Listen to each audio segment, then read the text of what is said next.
So it's very important that if you've got access to a paid model, so the free ones never have the option. For the free ones, you pay with your data. So if you use ChatGPT or any of the other ones for free, the trade-off is you're paying with your data. Everything you put in there will be anonymized, but nonetheless publicly available in some way to train another model that you've got no idea about how it works. Yeah. If you pay for it, there is a security setting, which in each setting you can turn on. So that's a quick Google search, depending on which particular LLM you use. And there you must turn off the sharing function. So in there, in every single setting, there is a standard, it's always on, including the business accounts, by the way. Hello and welcome to the Smarter Online Safety Show. I'm your host, Jocelyn King, the Queen of Online Safety.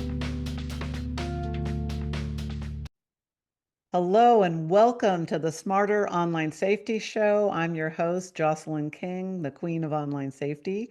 And I'm really excited that today we're bringing you Matt Soltau. He is the Global Director of Strategy and Operations at IntelliPaaS, but you can think of him as the integration guy who stops enterprise AI projects from dying. He helps companies untangle messy legacy, all the tech stacks that all the companies have, so that they can actually deploy AI, which is so important right now because so many companies are failing in their AI deployments and their pilots, and it's just a mess out there. And I know because I read the data and I talk to the companies.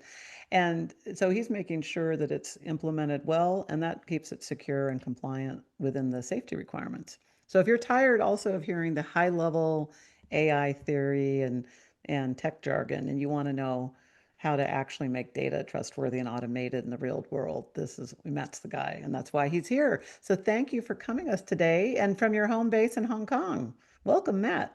Thank you so much, Jocelyn. Absolute pleasure to be here. Thank you. It was so great. And I always like to get started with, a little bit about people's backgrounds and where you grew up. And also, everyone in our field comes to it for a unique reason. So what brought you into this field? That's a great start. So I'm German originally. I then, spent many years in New Zealand, Ireland, US, Australia. Now, as you said, Hong Kong. But I do spend a lot of time in various places all around Asia. Mm-hmm. Yeah, and as far as the industry is considered, I guess I've always been in lots of different places, which may sound disconnected, but in the end, that's what's really bringing me as a person together. And we coincidentally see the same thing when it comes to data integration. There's lots of different seemingly silos all across different organizations, various different systems that typically don't match with another. We bring all of that together. So I guess that's a little bit of a natural fit here. Great. And that's so important too, because how the data inside companies is managed is really important to the consumers and the customers of those companies, when you have disparate data and they're not all linked. So that's great. So you know the good, the bad, and the ugly. So we're going to get right into it. Now, one thing I wanted to ask you, most consumers think that their data that they give to a company stays with that company, like, whether it's their bank or a big box store or even a healthcare facility or, anywhere, our data, that we give when doing business, with a company. Can you walk us through what really happens to our data behind the scenes? Yeah, look, your data is really an element of a digital currency. And that is used for internal reasons, legitimate reasons, but it's also in some cases can be used for additional reasons. So my favorite example is an e-commerce scenario. So you're going onto a website, you enter your details, you want to buy whatever, a book, for example, anything. I'm not talking marketplace, I'm talking a direct website. We can get to marketplaces in a second. Okay. So information comes in, you want to have your whatever book, furniture item, anything else shipped to your door. So that information there is very, very critical because you've got various different items that need to be fulfilled. And behind the scenes or you as a consumer, you see a pretty picture of what you want to buy, and you expect that to arrive at your door, ideally in the next 24 hours. If it's a little bit of a larger item, you give it a little bit more time. Mm-hmm. Now, behind the scenes, you've got your incoming data of your email address, etc. That goes into a so-called CRM system. That's a customer relationship management system. You've heard of the likes like a Salesforce, Microsoft Dynamics 365. There's various others. Right. So that's what that's kept to understand more about you as a customer over time. And that's Right. not a bad thing at all, because Right. you And I think want most to people build. expect that because everybody's Yeah, familiar with that exactly, model, right? exactly. It's like Mm-hmm. that's a normal system where any company would just keep the data with it. And really, the impressive part is what happens afterwards, of your data moving to various different departments for financing reasons, for marketing reasons, but then what you care about, the fulfillment side of it.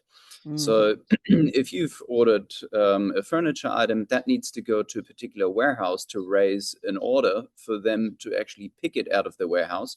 Mind you, they need to find it first, put a label on it, and end up shipping it to your home. Um, Now, all of that, like for the most part, you've got various different processes, steps, people obviously involved in all of that. The impressive part is when all of this is automated. So it's not just the data coming in and sitting in, one secure vault, like, where you leave your quote unquote bank deposit cash.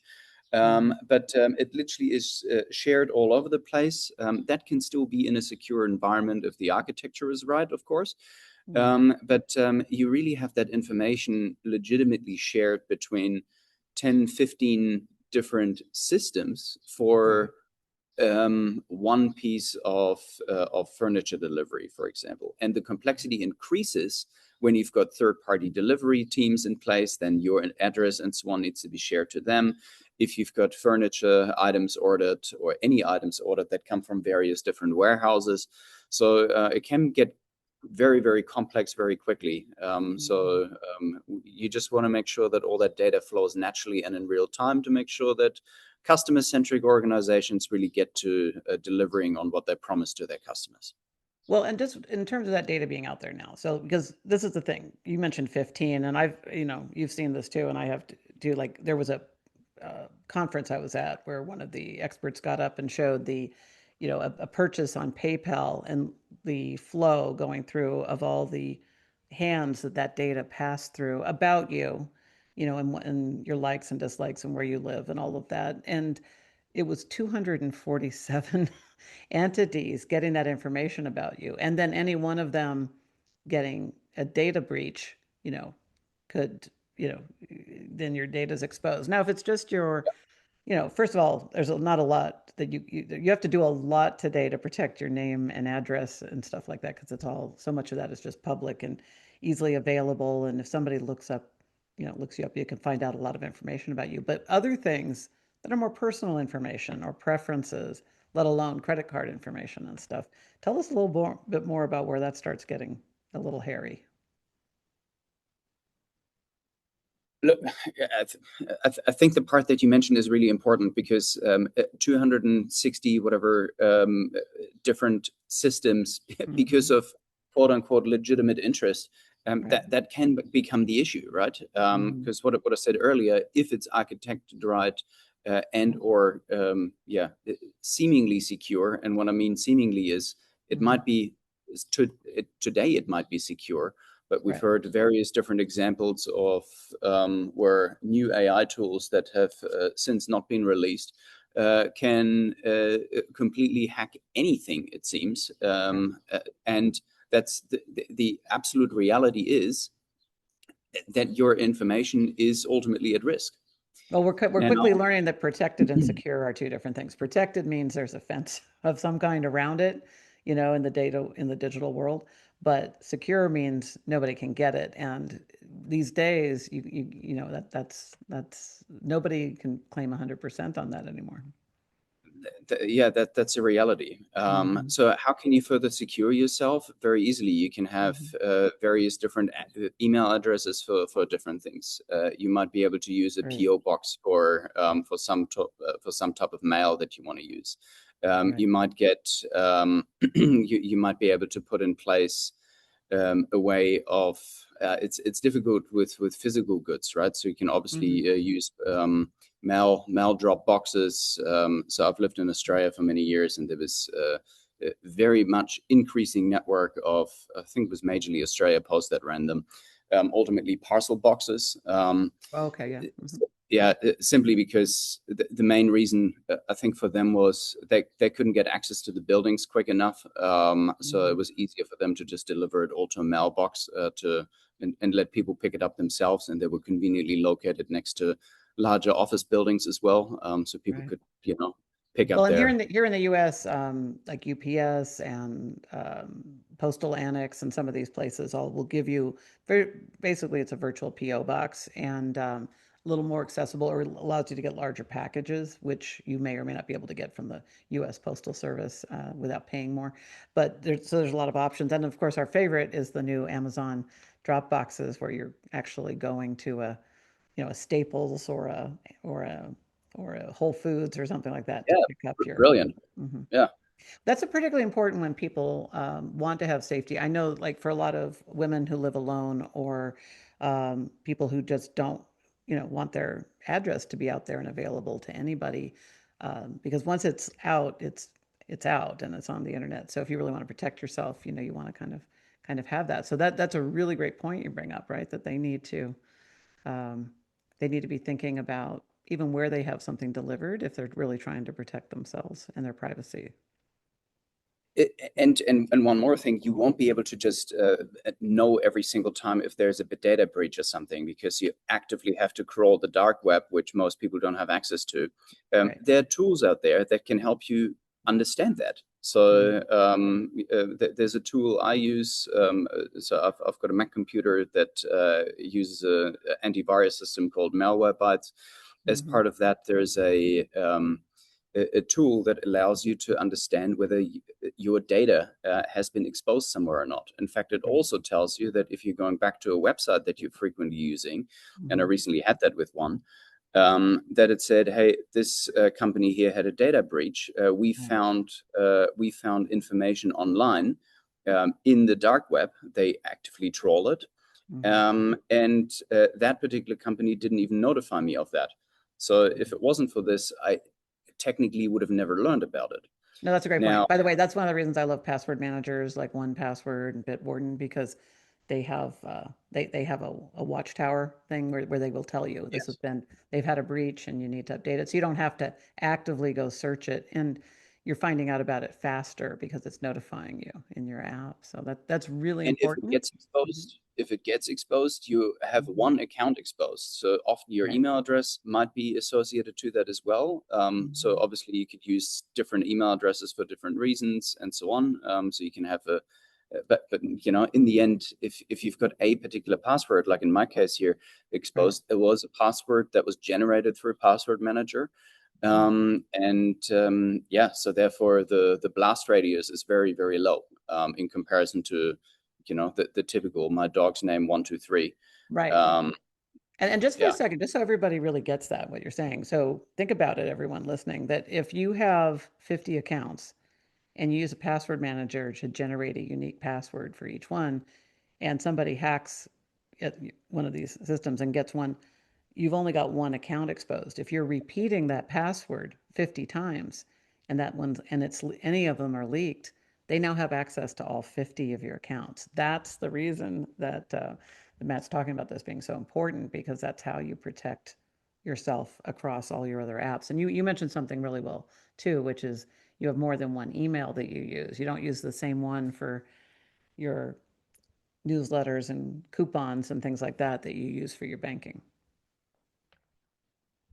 yes. So one, I do split between personal and business. That's one part. But on top of that, Mhm. also, I've got different email addresses for different reasons. So Mhm. in your Gmail, for example, which I tend to use, you can set up different aliases. So I've got various random different names slash identities Mhm. Yeah. for different reasons, right? So Right. newsletters, for example, they go to, it's literally Bob. So I've created Bob dot. Anyway, I'm not going to say the rest of Yeah, it, right. otherwise I'm going to get too many emails. You'll get a lot of But spam.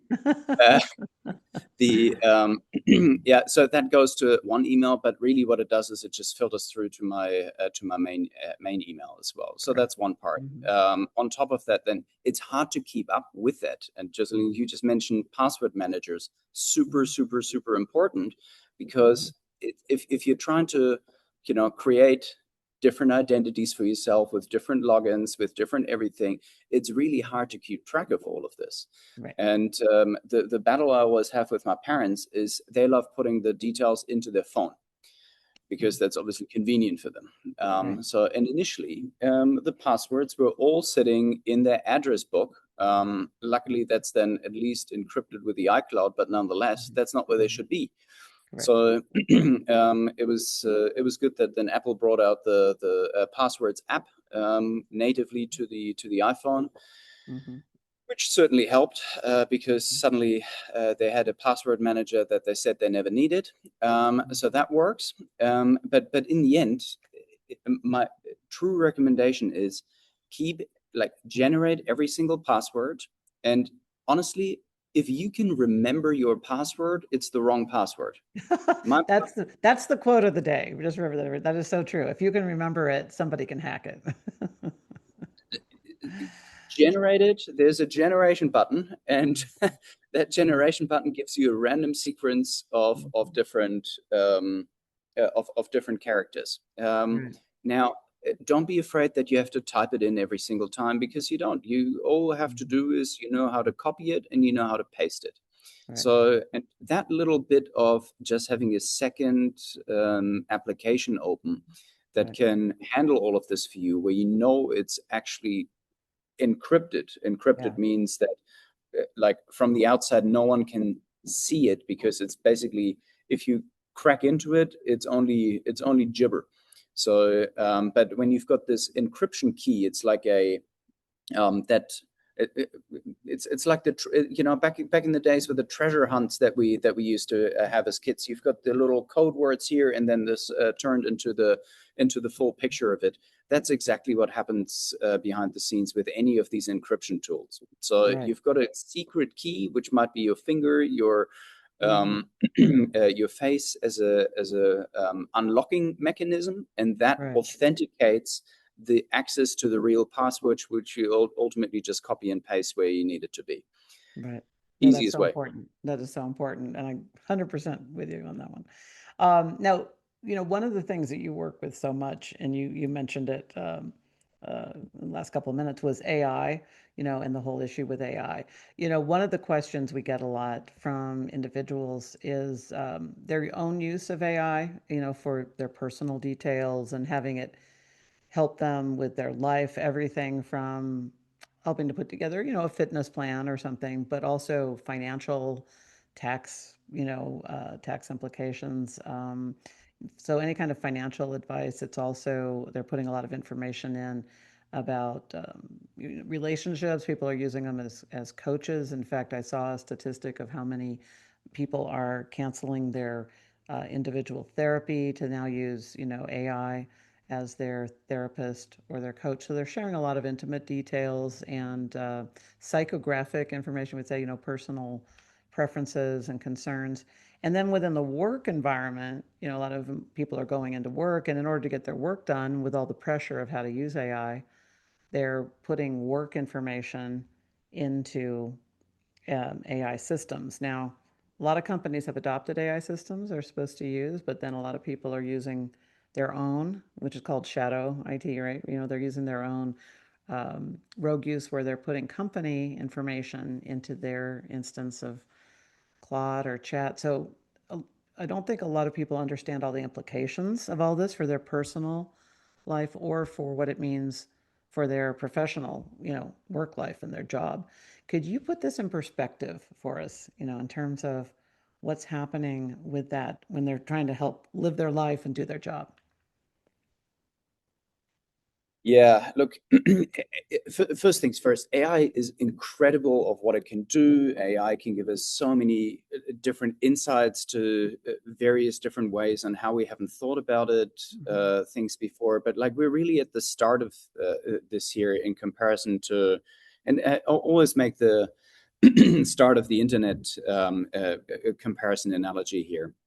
So in the beginning of the internet, we had little things like Google, etc. And what we did was we were trading our information for a free newsletter or some animated cat video or whatever else that the internet was excited about.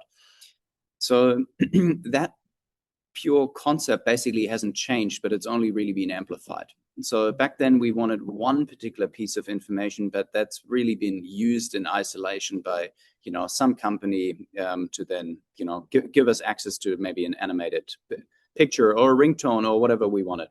So these days are a little bit over now, but instead we want complex answers. And what AI does in the end, it's a calculated answer based on tokens, which are ultimately, I guess, input values. And then it calculates an answer based on what is the predicted outcome of what you just asked. So if you're putting in your banking information, your finance or health information, anything personal, whatever else, the challenge that really comes with that is that you're not just getting an answer yourself, you're really training the underlying system with that to create more and better outputs. Hmm. And that may not sound scary, but think of it this way: if you are comfortable sharing your, basically, I wouldn't put anything into a public LLM. LLM is a large language model, the likes of a ChatGPT, Claude, Gemini, you name it. Hmm. I wouldn't put anything in there that you wouldn't be comfortable directly sharing with your employer, with your bank, with your basically everyone who you have a professional relationship with. So Hmm. you kind of really want to treat it as that, because the problem that you would have otherwise is that that information is not just being used to train other platforms, but on Hmm. top of that, which you may not want, and that's really, from your point of view, probably unintentional. Right. But on top of that, really, what it does is it creates um, more public profiles about you that, in some other case, and now back to the point of cybersecurity, Hmm. you want to make sure that you protect yourself, that this may not be used against you. So Right. it's very important that if you've got access to a paid model, so the free ones never have the option. For the free ones, you pay with your data. So if you use ChatGPT or any of the other ones for free, the trade-off is you're paying with your data. Everything you put in there will be anonymized, but nonetheless publicly available in some way to train another model that you've got Right. no idea about how it works. Yeah. If you pay for it, there is a security setting, which in each setting you can turn on. So that's a quick Google search, depending on which particular LLM you use. Hmm. And there you must turn off the sharing function. Right. So in there, in every single setting, there is a standard. It's always on, including the business accounts, by the way. Right. So You just then because you're paying, that's a really good point. I want to point this out because a lot of people think, oh, well, I'm paying for it, so it's private. No, if paying for it means you have the option to make it to turn off That's the it. You're sharing. paying. You Big have the difference. option to Hmm. unsubscribe. To Yeah, to allow your own data to unsubscribe. Yeah, Right, that's right, it. exactly. No, Yeah. that's a huge difference. That's a huge difference. Because let's talk about that. You touched on something really important. There are real examples of AI making decisions about people that they don't even know are happening, like loan approvals or getting turned down, insurance pricing, changing based on perceived risk. You could ask a question on behalf of somebody. This actually was something that someone came up to me at a conference and told me about. They had been doing some insurance questions for their child who had been in a car accident and everything like this. And when they got a bump in their insurance, even though their child's not on their insurance. Now it could be random, it could be just a random coincidence, but they were like the way it went up was just so the timing was so bizarre to them because they hadn't had that big a jump, and it was after doing that. So there's a lot of ways where we don't really know how things are being potentially used against us. And of course, the worst thing is to not know. So in that case, let's just say everybody got a price increase. The fact that you're concerned that it could be because you were using it for AI is one of the unknowns in this day and age we live in. So, and job screening, people applying for job screening are finding out that there's things that were in background checks that were not accurate. Can you talk about this? Because a lot of these AI systems are helping employers and loan companies and banks and insurance company make decisions about you and your request and the products you're going to buy from them and the services you're asking for, and make pricing, requests and stuff. So what do we need to be concerned about as consumers with AI and data? Yeah, look, I mean, in the end, it really comes down to how our it, it's a real tough question because you just don't know how the algorithm is being used. Right. That's really the toughest thing about it. Mm-hmm. So you don't know what you don't know, and as a result of it, it's a little bit hard to prepare for it. What I would be careful with is generally filling out forms just for the sake of it. There was a recent Mm-hmm. example where even outside of AI, there was Lufthansa in Germany recently changed their credit card payment providers. They went from I think DKB to Deutsche Bank, I think it was. Anyways, um, what it resulted in was that customers had to, rather than moving the accounts, there was a very awkward way of them having to fill out some form, which ended up behind the scenes without anybody knowing it, conducting a background check on them as well, which in Mm-hmm. Germany has the implication that your credit score actually gets affected by it. So, That and there happens in was the US too. You get a hit to your credit score, especially if you do multiples. yeah, and that's it. They had an issue on the form, and then had to do multiples. So now various people with, in many cases, perfect credit scores had their credit scores significantly affected simply Mm-hmm. because of a technical glitch, which resulted in the form, I think, being submitted 3 times or something.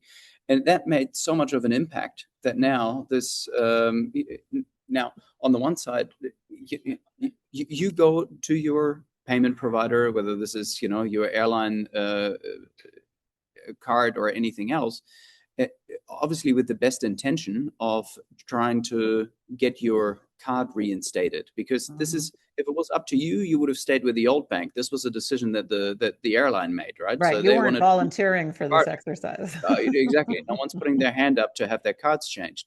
So Mm-hmm. if that's something that they want to do, and something like this happened to me, if I've still got some cards in Australia, they they moved from one bank to another, and it was a total disaster, absolute disaster.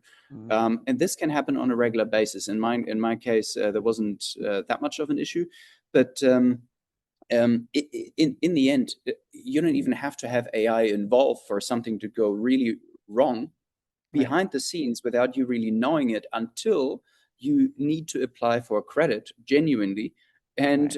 And it says, no, your credit score is too low. And you're suddenly saying, why is that? It's like, yeah, you've applied for 12 different credit cards in the last 2 months or 2 weeks or something it was. And clearly, you've got But you rejected haven't. every single time. Yeah. And you're like, no, I didn't. Like, all I did Mm-hmm. is I tried to, reapply for my old card, so to speak. So Right. something like this can happen. Now, amplified with AI, again, you don't know where that algorithm takes you. Mm-hmm. The uncomfortable truth is we're a victim to this at the moment, and all we can do is monitor what we're doing and take a lot of notes of what we're doing, because if it then comes to a situation like the German credit card example here, then at least you can say to anyone else, a bank or anybody third party who doesn't even know about that particular incident, that you can Mhm. say, on this day, I did this, this is what I did, these are the error messages that I got, etc. So unfortunately, we just got to take very clear detail of this, take notes, use note-taking tools like Notion, Evernote, there's various out there, Apple Notes, to keep a clean record of that, because this won't be an issue that's going to come up again in 2 weeks when you know what you've been doing. But this is Right. going to come up in 6 months when you just really don't remember the details anymore, and you don't remember the details of the customer service agent that you spoke with, and so on. So these are the details you need to capture exactly in that moment. That is such a great point. And also, most people don't check their credit rating regularly. Some people do. It's a bell curve. About, 8% of the US population checks their uh, credit on a regular basis. Others don't until they go to apply for something, and then they find out they were dinged for a missed payment that they didn't miss, but got got mistagged, or for something they didn't do, or for scammers actually trying to use their credentials, which they had bought on the dark web or stolen through hacking, and had applied for credit in multiple places, like you talked about the 12, and now their credit rating is tanked. And the biggest problem is the longer that waits, right? If people catch it at the time, the closer you do it to the time it happens, the easier it is to correct, versus waiting until you're applying for a car loan or something 6 months or 12 months later and realizing you have a problem. Yeah, and that's hackers are really, really patient, by the way. So I've had my credit card details compromised in Canada, actually, in Mm, Vancouver. I'm pretty sure I know which bar that was. But anyways, so it's hard to prove is the first part. The only thing that's mm. suspicious is then when a certain credit card, like I was in Australia back then, or already back there, and uh, uh, yeah, anyways, and additional transactions out of Vancouver came up. So somebody has completely had back then completely spoofed my card. That was a mild example because the person only somehow managed to create a digital copy of this and went to McDonald's with it. Okay, Okay. hope they enjoyed the Happy Meal. But so I flagged that with the bank. So very important. You got to check your finances very frequently. First That's a point. great point. Second Yeah. thing is um, I've had my Amex compromised for a $15,000 payment to to a bogus online university. Right. And So American Express famously doesn't have the same restrictions on purchases that other cards do. So you can do very large purchases on there, um, and they can go through by the dollar amount. They are very good. I have to say, I have American Express too. They're very good at catching a lot of known scammers, but the dollar amount being 15K or more is not going to stop it. no, that's it. Right. So and most banks have a very good fraud detection team and Yes. algorithms behind it, etc. But the honest question then that you always have to answer for yourself and to the bank is, where did you last use the card, so that they can kind of narrow down, because then again AI and training comes in. That's actually where AI really helps, right? So you want to make sure that the more information you then have to provide to the bank by saying I used it here and there, that actually helps improve the fraud detection, Right. because they can then say, okay, well, the card has been more or less used in this environment. We've seen similar patterns elsewhere, Right. and as a result, they can harden their own security around it. Right. And So that's some that's really that's good news. That is you bring up a yeah. good point, because that's a way that AI is really helping. A lot of those calls you get, like, are you trying to buy something right now? I mean, those have been around for decades, but catching things faster, because the pattern matching that, hmm, you haven't been here before, and or you just made a purchase in one location, and now you're making it, you could not physically transport yourself that quickly to another. So AI can catch things that humans and even some other automated systems can't. So you bring up a really good point. That's where AI is helping to save the day for consumers. And to be honest, for the most part, I've asked my bank to reduce the restriction on my side because I travel so much. Because I blow up my card all the time for that because I'm in various different countries on a very on across multiple different weeks, and Right. sometimes in one week I'd be in three different countries, and that from a banking point of view is not just highly unusual, but it's Mhm. obviously quote unquote suspicious. So I'm probably a little bit of an outlier when it comes to this, Right. but in the end, you know, tell your bank when you're traveling, Mhm. and make sure that that way you don't tend to have payment interruptions because it bites you exactly in the wrong moment every single time. So Right. you know when you want to check into a hotel and you've just had a stressful day trying to arrive, and then the bank shuts it down. That's the last thing you want, and then Mhm. you're ultimately frustrated with the bank and everything. But all the Mhm. bank is really doing is applying its own fraud detection mechanisms behind it. So Trying to protect that's you. sometimes worth understanding. I do get a little bit frustrated with that as well sometimes because I'm Right. talking to the bank on a regular basis. My card gets blocked all the time. Mhm. Um, but yeah, it's the cost of security, right? Yeah. No, that's true. That's true. Now you mentioned, we were talking about AI. One thing too, there's a lot of new strict AI data laws emerging in a lot of countries and states in the U.S. and stuff. What are the implications for consumers? Because there's some silver lining in a lot of things too. I know everybody's afraid of AI, and we've even talked about some of the concerns here. But there is good news. I mean, AI is just an accelerant. It's, making the bad worse, but it's making the good better in a lot of cases. What are the implications for consumers about AI data laws? Yeah, look, different countries have different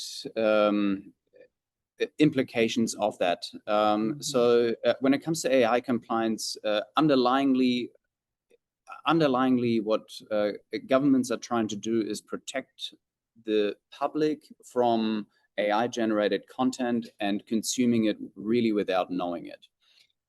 So in Europe, for example, that's one of the EU AI Act is what often gets talked about.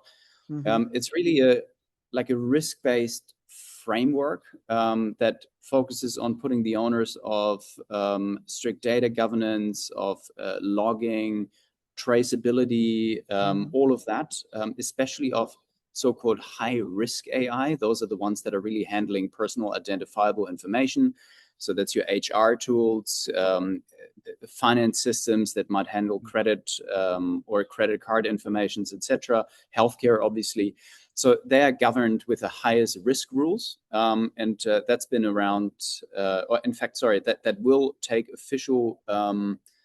That it's been around for a while in terms of it'll start biting from August 26th, and there's major penalties involved, Okay. $35 million, up to I think 7% of global turnover. So Wow. this can really hit hard. Various other countries have various different regulations to that. The US also, so they've got strict AI. Safety oversight as well. It's called the Emerging AI Regulation. It's not quite as sophisticated as the Hmm. EU one yet. Right. It might get there, it may not. That depends on But how it's at least policy. putting more protections in place than American It's putting consumers more have today. protections in Yeah. place. Yeah. That's right. That's right. Okay. But I don't think it's going to be as strict as the ones in the EU, for Right. example, and or in South Korea, which is also very tough. There, Hmm. even for small little issues that are being discovered, you can be hit for $20,000 US is the equivalence. It's 30 million won. Um, and failing to comply there, really in aggregate, yeah, Hmm. can create a lot of penalties with it. Right. So there's So two to things me, there for our listeners who work in large businesses, medium-sized businesses, or own their own businesses. They need to be aware of these AI data laws because they can affect all what they're doing with their data and all of that. And then as consumers, we all need to be aware of it, of how it's helping on our side. So something to know, and it's just going to get more interesting, especially we all know these laws come out, and then when they hit the courts and cases get decided, that's what sets the precedent for how things are actually done. So things are going to just keep changing for the next couple of years as we're going through all of this AI adoption in everything from just general AI integration into companies, but also the cybersecurity issues and ways to keep AI empowered hackers out of corporations and out of our personal lives and our bank accounts and everything. It is the Wild West. You brought up the internet before, and it is. It's just like the Wild West of the internet back in the day. The moment it is, at the moment it is, and it's like, look, we got to get a little bit comfortable with that.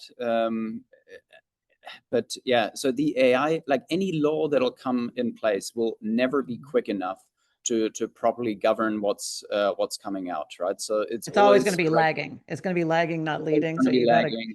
you got to look after yourself. Every man, woman, and child has to protect themselves. Yeah, that's it. That's it. No, So right. people really have to, yeah, look out for themselves for the moment. I mean, you're in control of who you share data with. Like Mhm. no one will in their right mind go around and have a social security number, stapled to their forehead Mhm. and expect that privacy is completely secured. Right. So you just got to make sure that yeah, you just be mindful who you're sharing it with, because especially again with these public LLMs, the request you're putting in, the currency for getting the response is literally the input. Right. Right. In Silicon Valley, we say, if the product is free, you're the product because they're going to take your data You're and the share it. product. Yes, That's exactly exactly. right. So what's another let's just kind of as we're winding this up, I just want to ask you one more thing. What's something about companies and their implementation of data and all of that that you think would surprise consumers? Oh, look, I think there's various things that will be surprising, especially when there's data leaks. I think the part that is most surprising is that what I'm always surprised by is how ill prepared, especially large organizations, are for the future. So, That's interesting. Yeah. especially when it comes to AI adoption and the readiness of this. What we see on a regular basis is that certain projects in AI or otherwise work in small siloed environments. So they're called sandbox environments where you're kind of testing things before you're releasing it.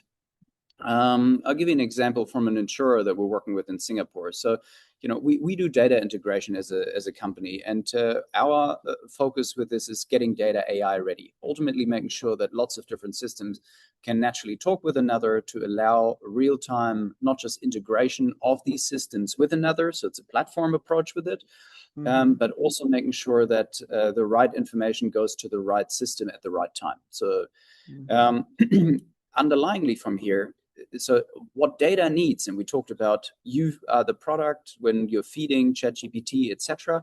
That's exactly what other larger corporate IT systems and AI systems need as well. They need data. They need your consumer data. They need your historic purchases. They need price prediction. They need weather data. They need anything else in order to make their business run.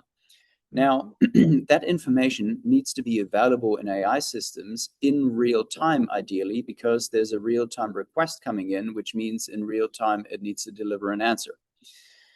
Now, with that, training really becomes important. We've been talking about this here for quite some time. And now the training data that you're putting in ideally needs to be structured in a way that the AI can actually understand it. Mm-hmm. So you need to normalize the data so that AI can produce meaningful outputs. Now, here's the problem.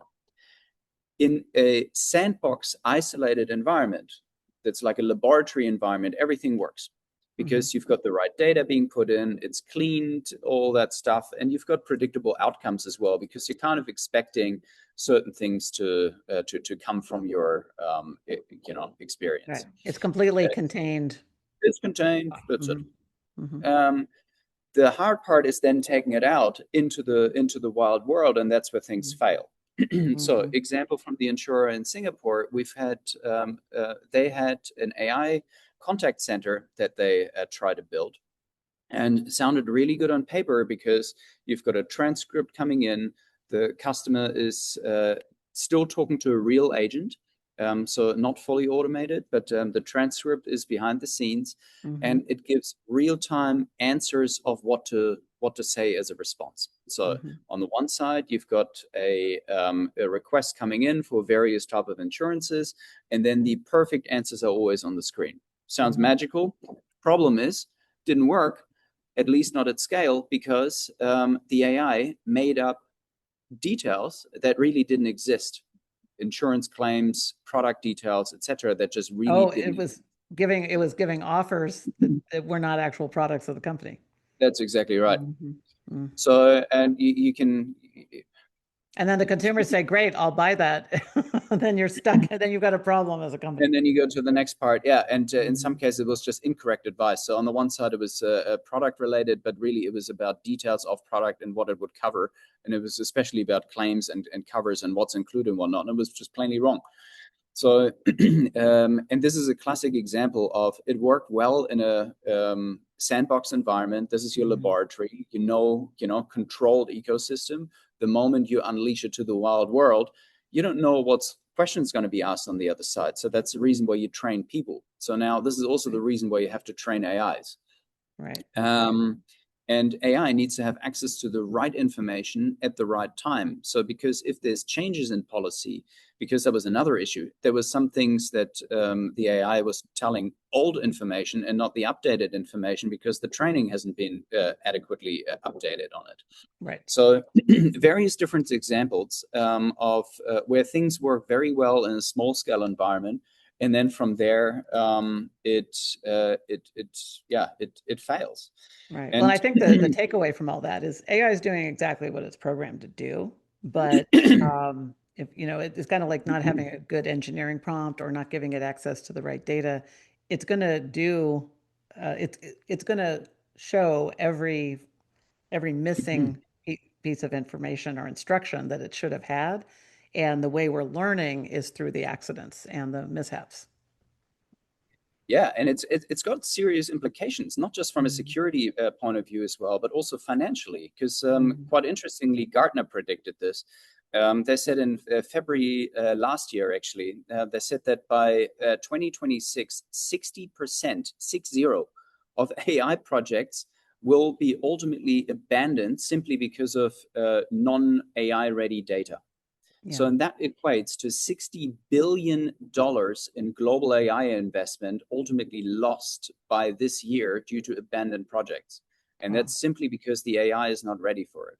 And the Um, implications, all those companies have customers or partners who have customers and everything. So it's all happening behind the scenes of the companies that we see the logos of every day and that we do business with all the time. So as consumers, we have to be aware. I call it that, AI has shaken up our snow globe, and you just got to be aware that there's this chaos going on inside, and it's not business as usual anywhere with any of the companies that you have traditionally done business with. And you've got to be on alert for that. I love the snow globe analogy. That's I'm going to steal that. That's the that's exactly it, right? Because if you're looking at the snow globe, it's really hard to track one. And this is also the rate of innovation that we're struggling with. Mm-hmm. Uh, it's really hard to track one particular element that sits in the snow globe because Right. the next shiny thing comes up, and that's exactly the Mm-hmm. problem that is happening even in large corporations with AI. It's very, very hard, very easy rather, to get distracted by the next shiny AI thing. You need to make sure that all of this works together because like the Santa Claus statue or whatever you have in the center of it, maybe the Neuschwanstein Castle, that has that is steady, that needs to stay steady, and everything Right. else around it just really needs to orchestrate to serve that organization. Right. So Right. yeah, we're really at the start of amazing opportunities that are coming with that. Mm-hmm. Um, and businesses will be able to use it really well. AI does come with its own significant risks as well, but Right. as long as we had to learn how we use the internet. We had to learn how we use online banking. We had to learn not to click on suspicious emails from eBay or apparently some organization that we never signed up for that suddenly Hmm. said we're in arrears. So all sorts of tricks have happened there. AI doesn't like the LLMs that you're connecting with. They won't act like that. However, you just got to be aware that the information that you're putting in really trains the next generation of AI, and how that is then being used, or if in some way it might be compromised, is completely out of your control. And that's unfortunately something we just got to get comfortable with for the moment. That is so true. Well, so you dropped so much great wisdom here in the last minutes that we've been talking. I mean, this whole episode. So let's just cover some of that, right? First of all, just recognize it's the Wild West, and you got to stay on alert, right? When you're in the Wild West, you got to be on alert. You don't have to be anxious and paranoid, but you need to stay sharp, right? Because you want to catch something before it gets out of control. Secondly, we had talked about just your data in organizations. Don't share it with the people, don't share it where you don't really have to share it, keep it contained, especially when you're using AI. Just be cognizant of what you're putting into it. And you said it best. You said, don't put anything in there that you wouldn't share with, and this assuming a paid account too, don't put anything in there that you wouldn't share with, a service that you work with, your With a paid accountant, account, it's a little whomever. bit better. Hmm. Make sure, though, very important, doesn't matter what business account you're on, etc., that the data sharing is off. So you got to Really physically, important. very important. That's the most important thing. If you only do one thing today, or if there's only one takeaway from anything I said, it's go into your settings, whether it's Perplexity or OpenAI, like ChatGPT, Gemini. All of them have a function. If you've got a paid account, that's a prerequisite to turn off data sharing. Hmm. So the standard, it's on. So therefore, you need to turn it off. Yeah, that is such great advice because that is so important. And then you also touched on some great password advice and using a password manager. We talk about that a lot on the show. I want to remind our listeners the reason we say it in almost every episode is because it's really that important. And if you really want to stay safe, that's like one of the number one foundational things you can do. So such great advice, Matt. And for people who want to learn more about you and IntelliPaaS, where can they find you and what should they know? Yeah. So first of all, if your company is really trying to build Ferrari level AI, but it's running on flat tires because of legacy data and data being all over the place, then that's where we come in. So at IntelliPaaS, we built really like the central nervous system when it comes to the business. We Mhm. connect all your different disconnected databases. We make sure that the data has the right compliance as well before it ever touches AI. It can be cleansed. It can be make sure that no personal identifiable information gets passed to it. Mhm. You can find us on IntelliPaaS.io, or you can find me on LinkedIn. My name is Matt Soltau. Soltau is spelled with an S. And yeah, I really, really appreciate being on, Jocelyn. I really enjoyed the conversation. It was a lot of fun. Oh, well, thank you so much. And it was great conversation and so relevant and so timely and what everybody needs to hear right now. Thank you so much for sharing your wisdom with all of us and especially from coming halfway around the globe from me. Appreciate your time and setup. Thank you, Matt. Thank you everybody for tuning in. And if this has been helpful and you learned things here, please share them. We're on a mission to help as many people as possible be smarter and safer online. And if you like this episode, please like, share, subscribe, and you'll help us on that mission. And until next time, stay safe out there.